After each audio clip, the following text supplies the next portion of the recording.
Hi folks, Chris Martin here, and I'm recapping the World Championships of Diplomacy held at WeaselMoot in Chicago this summer.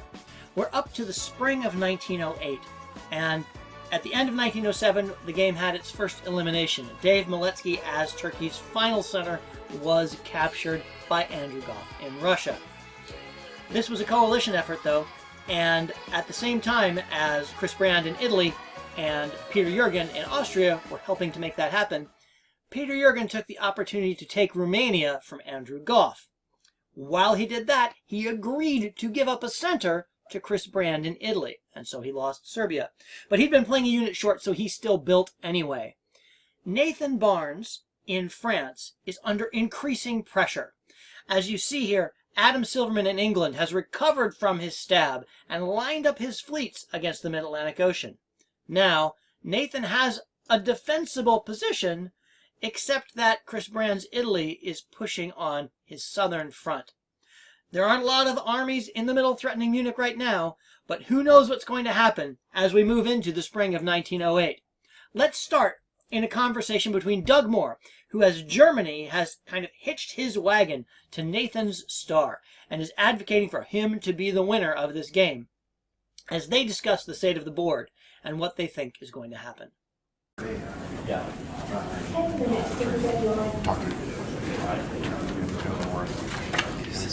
Because the only thing that can stop one of those sides from winning at this point, and Adam's only chance of winning actually, is going north. I agree with your analysis. I know. It's going to take both of us to try and really convince me of that. I hear that. So in the meantime, Berlin Sports Munich, Munich Sports Berlin. I just want to extra units. Hopefully he. No, okay, that's fine. I'll tell him here, and I think he'll do this. I'll tell him the defense with the That's exactly. I mean, I have no other card to play. Yeah, because they're gonna kill Goff, which is good. I wonder where he was. Why did you do that? So Nathan has been in this tough spot where he surged up and grabbed all the centers that he could, but now he's getting ground back, and he's lost Liverpool, and there's all this pressure on him. But Doug is arguing that if Adam Silverman doesn't turn around, go take Sweden, go push stuff to the north, then you're just going to throw stuff to Chris Brand in Italy. And in fact, that's what Nathan says. He says, that's the card that I've got left to play. So let's go ahead and listen in as Nathan puts that card on the table for Chris Brand. Okay. I'm not kind of assuming that you're happy with my build. I'm happy with the build. You saw what I did. Just at this point, all you have to do in this game is be nice to me and just leave your units next to mine. And if Silverman isn't going to do anything about the fact that your AI is going to, one of you two are going to top the board, if he's just going to sit there and poke at me, but instead of literally wandering into two centers of buildings, instead of a random convoy to Holland unsupported, then yeah, you can just have them. So just be nice, and we'll be fine. You'll be fine. Okay. So there's Dave's pitch. You be nice to me. He doesn't go away. I just give stuff to you. Now, how much does Chris Brand believe that? Well, that's something that he has to weigh. Certainly he knows that Nathan's in this tight spot. And if they both keep attacking him, he's going to pick somebody to give his dots to. And you haven't really seen the relationship with Adam and Chris that would suggest that they're going to be able to get in there and divide that up neatly. Because, I mean, if you look at where the dots are, right, Adam Silverman ought to be able to get at least Brest, Belgium, Holland, Kiel, Berlin, Sweden, if he's going to go that far, right? 1, 2, 3, 4, 5, 6. 1, 2, 3, 4, 5, 6. Yeah, 6 more centers to go to 12. 12 is 2 more than France at this point. That would be huge. No one could stop him. And obviously, Chris doesn't want that. What is Chris likely to get? Well, he's certainly likely to get Marseille and Spain, which puts him at 10. But it doesn't do him any good to get to 10 if Adam gets to 12. So there's this real delicate balance at play here. And it's going to be an interesting conversation when Chris Brand and Adam Silverman try and sort this out. So let's listen in. Do I put two on or do I put 3 on? What do I put 1 on? Or do I put 9 on? I mean, How do we even get some of these French guys? Because he's still one of the biggest. well, you're getting there. Getting them. I'm still, where am I at? And the ones I've got in Austria are kind of tenuous because it's got all these armies around them. Do you want to separate our orders by country? Like just put a line? If we both push, stuff's gone.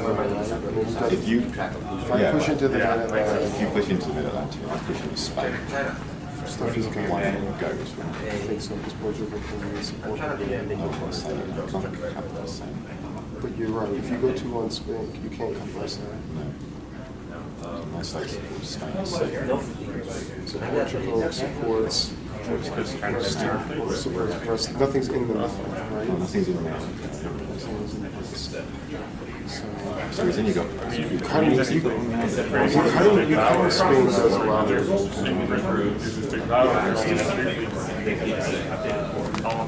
Well, I suggested that that would be an interesting conversation, and it wasn't that interesting on the surface, but underneath that dynamic is what is going to happen, and all those things that they're considering, right? As Adam's like, do I go at it with 1 or 2 or 3? What do I do here? If I force the Mid-Atlantic Ocean, what do I get? And what he doesn't want to buy is he doesn't want to buy Nathan throwing his dots to Chris. And by the same token, Chris wants him to make that move so that Nathan will throw the dots to him. So he's trying to incentivize him to make that happen. There's a lot that's going on that's unsaid there. Let's turn to the other side of the board, where Andrew Goff and Peter Jürgen are sitting down to talk about what's going to happen. Now, in the fall, as I said, of 1907, Peter took Romania from Andrew and allowed Chris Brand to take Serbia. Now, he knew what Chris Brand was going to do. He could have stabbed Chris. He could have built 2. He could have gotten all of his home centers back and wouldn't have had to stab at all to make that happen. But he chose instead to attack Andrew Goff. So I think one of the most delicious things about this next clip is just the opening of it. And you see Peter really deploying some patience that he wasn't displaying earlier with Chris Brand, and really just waiting for Andrew to come to him. Check it out. This was a Mid-Atlantic there, then I'm trying to think how I can defend Sevastopol and Army Fleet pulls from the fire again. You know what I've been telling you this whole time. I want to kill Chris Brand. Take him back. This game should be completely different. I know, but I needed the dots to do it, and I knew if I asked him for it, he wouldn't give it to me. Why didn't he just take Trieste if you knew what he was doing? Cover Serbia, like you said, and take Trieste, like you told Because us. I needed him to be on my side. Whoever, you know, that must be Thinking we're working together is the ability to wreak havoc. Instead of turning everything on, you need to open the fire. I think if he takes one more turn on another turn of break. So you're getting 2, and I'm getting 1. This puts you on 8 and me on 6. Gotta make the deal better. So you want 7 on 7? 7. And I'm happy to do it in a way that means that we can fight this out and what's going to build it. But you on 8, me on 6, you just can't. I want to Then I'll work take with it you. from Serbia. If that's how you feel, I'll take it from Serbia. I'll take Serbia from her. If we do that, and we're good again, then I'm happy to work with you. And I think they've told both sides, oh, you've got to watch out for Peter, because they're saying the same thing. The 2 of us are this place to win, but not if we fight each other. I'm going to write those orders. If you do that, You'll go up high, and I'll go Serbia. It's kind of where we're at. So that's the line that Peter's trying to sell. I needed him on board for another turn. I knew you wouldn't give me the dot if I just asked for it. So now we're going to hit him. We're going to hit him for 3. And Goff thinks this over and says, okay, you get 2, I get 1. No. Make me a better offer. Peter says, okay, how do you want to do it? 7, we get to 7 and 7. Okay, so they're hashing that out. And then the question is anybody telling the truth here? Is Peter really willing to turn in and take Serbia and Trieste and give up Romania and Constantinople? What does he get after that? What's his play after that is to go and get Venice? And what about Gough? If Gough is just willing to let that happen, then he gives up on the stuff in the north, or are they just going to fight now? It's the point in the game where somebody might just say, Andrew Gough might decide his game is now shot. Peter, keeping him from having that build prevents him from having a real chance at making his push to get to 8 or 9 centers and try and steal the win. But, well, we'll have to find that out as we look into the future negotiations, won't we? See what Andrew Gough really believes about what Peter's doing. For Peter's part, I think that he's committed to working with Chris Brand as long as he can, and then stabbing him for those last 2 dots at the very end if he can. And that's his plan to make his push for a win. So let's look at Andrew Gough as he talks to Adam Silverman about their plans for the north. They've got this Baltic Sea Denmark connection here. Are they going to swing at Kiel? What are they going to do? And find out. So let's see if there's any information there. I don't think it works, but it's the best we got. Anything else I can do for you? It's not much at this point. I don't see much else at this point. So we gotta push in. We gotta push right now. Yeah, you need to get a couple of centers out of France and you win, and I need to get a couple of centers out of Austria and have a chance to win. So that's about all there is to it. So Gough is saying he needs to get a couple of centers off of Peter to have a chance for the win. That doesn't sound like he bought what Peter was selling, but we'll have to see what the actual moves are.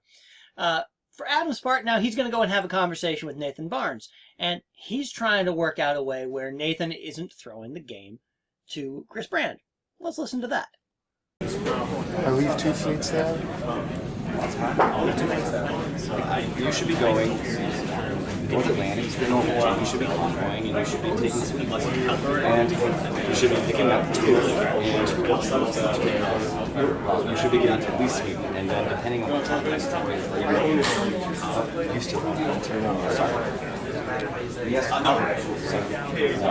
then in the next season or 2, depending on where you're at and you're actually doing this, we can pop one of your fleets. You can rebuild it. I'm willing to work it, but I can't have something. Did you move that back? So this right here has been the central weakness of Nathan's argument against Adam ever since he stabbed him. And what Adam said back, 2 years ago, 3 years ago now, remains true. Because Nathan owns everything on the coast, right? If Adam is going to win this, if he's going to have a chance of winning this, what is he supposed to do except attack Nathan? And Nathan's like, no, you can get 2, you can get Sweden, you can get St. Pete. And he's like, look, I already own St. Petersburg. He's like, oh yes, okay, well, 1. And then this is just a beautiful moment. Go back and watch this again. Watch Adam Silverman when Nathan suggests that we will blow up one of your fleets and you can rebuild it as an army. And Adam just look at you like, okay, that is never going to happen. That's just complete nonsense. It's really a thing of beauty as he just completely dismisses it and walks away.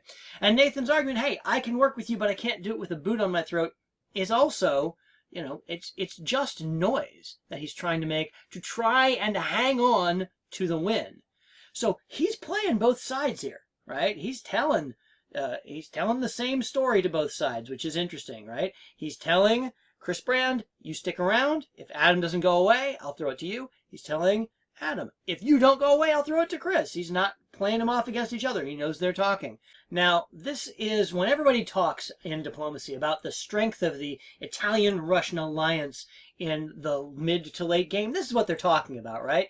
They have all of this real estate in between here that they can collaborate on, and it's really hard for them to fight with each other. So if they can get out, they can kill Turkey, and then Austria is in this position where he just gets squeezed out between the 2 of them. I knew he was going to do that. Yeah, I wasn't instrumental in it. to be honest, he was in a position where what's he going to do? He didn't want to go pro. He said he wanted to go to you. The alternative is attacking me, right? Taking the first fight. What you need to do to win is to keep us balanced. Yeah, for sure. So you should have cut Munich. Okay. Then you cut Munich. Okay. You start the biggest fight of all time between Russia and Austria. Okay. Now I'm going to fight him now, but he probably is. Is that still the case this turn if I tap do you can't get it. You can help at this point by doing something like going to a gene, and I'll go to con, and we can try and put him in Bulgaria. That way, you go straight through your center. I will have the units around to cover fucking everything. We can even probably just go for Greece, and we can take a center off. Because don't get me wrong, I don't like being stabbed. I'm angry. I'm patched up with Silverman. Happy for him to keep helping you against France. I take it that's going well. But now I have a fairly obvious target. So let's work together and at least end Jurgen. Okay. As long as I get a share out of it, I'm happy, because that gives me a good I think the way it probably works is you get Greece and I get Bulgaria this year. Okay. And we can probably... It will be a good thing for me. I wanted dead. Like Miletsky is now dead. He lied to me, he stabbed me. Now Jurgen is lying to me and stabbed me. I'm very happy with both of them. Confused with 0. Okay. So that's my proposal. That. I mean, to be honest, I can't attack you. If I wanted to, if my goal was you to be out, the way I do that is I sit back and I watch Jurgen do it, and I try not to get too many builds at any given time. I mean, it's not. Yeah, if it's about eliminating me, it's a very difficult thing to do. If it's about eliminating me, then that's the way to do it. Yeah. Less than 15 guys. Yeah. Well, it looks like Andrew is all in on attacking Peter at this point, and I don't see any downside in that for Chris Brand. So let's go into the moves and find out what happened here in the spring of 1908. Is it my read? Yes. Kiel Sports Munich. Ruhr Sports Munich because I misordered. Great. Munich Sports Berlin. Belgium holds. Portugal to Mau, supported by Spain and Brest. And Marseille Sports Spain, and Piedmont goes to Tyrolia. Rome to Venice, Venice to Trieste, Bohemia supports Piedmont to Tyrolia, Western Med supports Brest to Mau, sorry about that, and Smyrna to the Aegean. What did Smyrna do? It supported Brest to Mau. And Smyrna? What did Smyrna do? I don't think Smyrna did anything. Smyrna to Aegean, excuse me, that's my fault, guys, apologize. Vienna to Galatia, Greece holds, Budapest supports Vienna to Galatia, Romania to Sevastopol, Bulgaria to Romania. Greece unordered? Hold. Denmark to Sweden, North Convoys York to Norway, English Channel. Slower. English Channel to Mau, Irish supports English, now to the Norwegian. English Channel to Mau, Irish supports English? Yeah. Not English to Mau? It doesn't matter. It actually doesn't matter. What did Mau do? Went to Norwegian. Berlin supports Army Munich. That's like Kiel would have got in. What did Russia do? Yes, because I misordered. We haven't read them yet. Gal to Romania. Sil to Gao. Livonia to Moscow. Ankh to Caen. Black supports Denmark to Kiel. Where did that attack come from? Vienna.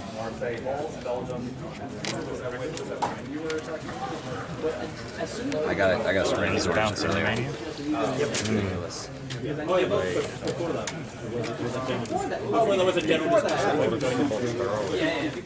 Boy, I tell you, looking at these moves and sitting back as we are, it's just so hard to not say, what are they doing? What are they thinking? There's so many choices here that could just be so much stronger, but that's the nature of the game. You act with imperfect information. So let's break it down. Adam does, I think, the bare minimum of what he can do to get disentangled and try and keep Nathan focused on Chris Brandt, and that's he sends North Atlantic north. He only sends one unit at the Mid-Atlantic Ocean, and he convoys over to Norway and walks into Sweden. So he's guaranteeing that he's going to take Sweden from Andrew Goff, and he can now defend St. Petersburg, okay, with an army. At the same time, Goff comes back. Peter proves to be untrustworthy as far as the plan to take Serbia is concerned. Not that it wouldn't have worked, but he just never maybe meant to do it. Instead, he comes up here, walks into Sev. Now, Ankara does an interesting thing. Instead of coming up to the Black Sea, it goes to Constantinople. And I like that move for a lot of reasons. It gives Chris Brandt a lot of incentive in the fall to support him into Bulgaria, to get him out of his dot. Whether it works or not, Andrew Goff will be picking up a dot there. Also, the way this works with the supported move to Galicia and then the retreat to Ukraine means that it's very unlikely that Peter is going to be able to hold Sev. So he's going to be forced into a retreat there. And with the armies of Italy rolling into Trieste, and with Piedmont coming over to Piedmont going to Tyrolia supported by Bohemia, Peter has to assume the worst on that front as well. Who looks the best out of this? You have to say that Nathan Barnes looks pretty good out of this. Nobody attacked him.